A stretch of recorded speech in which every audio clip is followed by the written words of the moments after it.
Wichita, Kansas, 1991. Members of Operation Rescue converge on the city's abortion clinics, and 2,600 arrests are made in 6 weeks.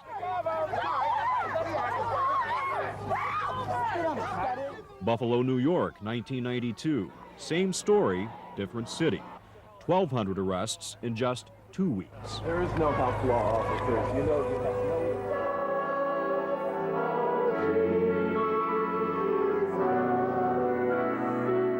And in 1993, we're back. Back and armed with a new strategy aimed at keeping them there to the abortion battle's end. spiritual integrity. No compromise. That's my message. The setting is a classroom in a Melbourne, Florida church where Impact School is in session.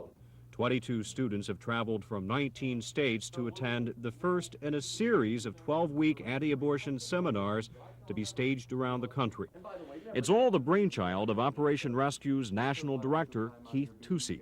How would you sum up the climate that surrounds the abortion issue right now? Is this a war? Oh, I think it definitely has the elements of a civil war because there's no compromise on either side. At least there's certainly none on ours. If the abortion debate constitutes a war, then this is boot camp, and these people the foot soldiers. People like Michelle Kramer and Jessica Uchman of Minneapolis. There is a right and a wrong, and God's law says that abortion is murder. Slavery was a war, and it divided our nation. This is another war.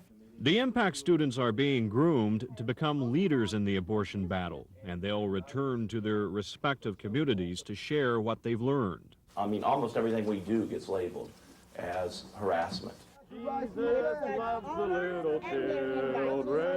Much of what they learned centers around what Operation Rescue considers to be effective tactics against abortion clinics, from picketing to investigative techniques. What exactly do you enlist the aid of private investigators for?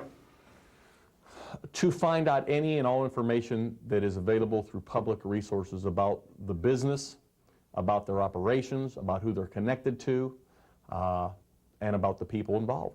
So you know everything about me. How was I discharged from the military, Mr. Tusi? Drug abuse.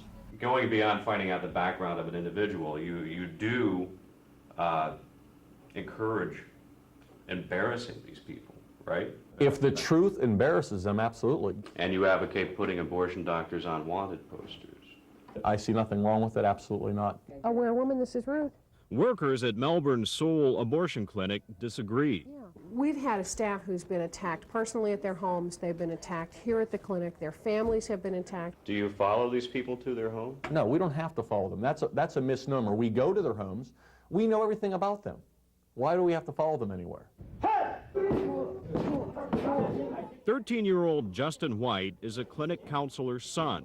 One afternoon, Justin says he was lured away from his apartment by members of Operation Rescue. One of them was 17-year-old Jessica.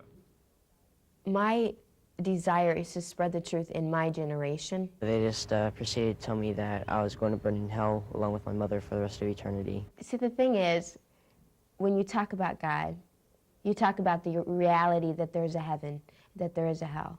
So, Justin, what kind of effect has this had on you? I had nightmares. And What kinds of nightmares? well, I just dreamt that my mom and I and all my friends were in a fiery place, and we had shackles on our wrists and our ankles, and our skin was melting and our hair was burning. Clinic workers also say they've received death threats in the wake of Dr. David Gunn's murder outside a Pensacola abortion clinic, although there's no evidence linking them to Operation Rescue. 2 of them were bombed, 1 was fire, and 1 was a direct death threat to the person answering the phone. And he said, God is going to get you, and you're going to get waxed tonight. Tusi is quick to condemn violence of any kind, but is equally quick to shun criticism that his tactics create an atmosphere which fosters it. We don't instigate tension. They're ungodly people. They're an abomination. Preach for Christ. If our truth provokes response from somebody, then certainly we can't be held accountable for that. He is as guilty of David Gunn's murder as if he had had his finger on that trigger. How so?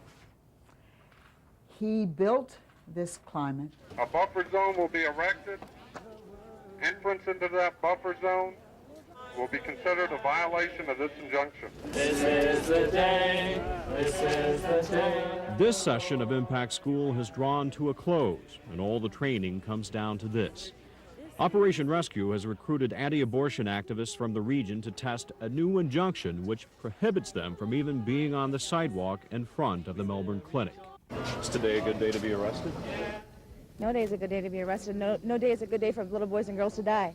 Sensing that arrests are imminent, Tusi gives one last interview by phone. Obviously, truth is a very dangerous weapon to the abortion clinic. He's one of the biggest hypocrites I've ever seen. Hey, you're hurting my child, officer. To put a kid in danger, Please leave go of my child right now. a kid in danger of arrest or being put into protective custody. My wife is here and can take my child. One by one, Excuse me, sir, you're under arrest. they collapse into the waiting arms of police officers. Tusi, Michelle Kramer, and about 3 dozen others. You're under arrest, you understand that? Coming through, look out. It's a larger-than-life drama with the issue of life itself and how individuals perceive it at center stage. A drama that's likely to be played out on more stages across the country as Operation Rescue takes to the road. Brad Woodard, Carol 11 News, Melbourne, Florida.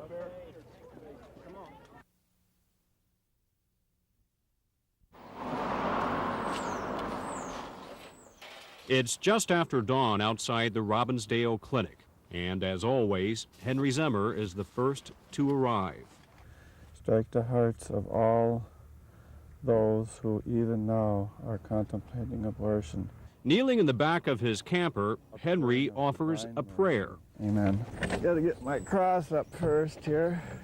And then begins the process of transforming his truck into a traveling billboard of mangled fetuses and anti-abortion slogans. Greetings for the clinic's patients. I like the title, let the people understand what they're doing when they come in to have their abortions. And so begins another day at the Robbinsdale Clinic. Please come and talk to me. Please come take our help. Please come talk to us. They plead with anyone who will listen. They're in. Their rhetoric sometimes jumbled. The hurt and the pain of this, your wife's going to go through. You may break up. Do you know that 70% break up within 90 days? I will say that you'll 80% break up within 90 days, please. But their convictions never wavering. Just as strong are the convictions of those inside the clinic. Do you know the first day of your last period? Yeah, I think it was February 3rd. Okay. Susan, that's not her real name, is a single youth minister who's decided to terminate an unplanned pregnancy. Every child has a right to come into this world and have a mother and a father who truly, truly love each other. At 21 days, your baby's heartbeat's already started. This is something going on inside me that's very real, that's very alive. But right now, it's not very human. It has arms and legs and fingerprints already. Don't be a victim. I realize that everyone has a right to their beliefs, but I can't even respect those people for what they're doing at all. They're completely out of line. It's an ideological standoff which at times goes beyond rhetoric. Robbinsdale Clinic Director June Farman. Please come and talk to us. We've had our clinic attacked 3 times. Once it was firebombed, another time they attempted to blow it up, and just a couple weeks ago they fed some propane into the building, hoping that the building would explode again. It remains unclear who they are, but Farman fears the already tense climate surrounding the abortion issue will only grow worse when the regulars outside her clinic are joined by Operation Rescue. Officer, my wife would like to take the child. Operation Rescue's first session of impact training recently concluded in Melbourne, Florida, and now it's taking the school on the road. Next stop, Minneapolis-St. Paul, where National Director Keith Tusi will instruct up to 50 students from around the country in subjects ranging from scripture study to tactics effective in disrupting clinics to borrowing techniques from private investigators to gather information on Twin Cities clinic workers. I've already got files on everybody. And what are you going to do with those files?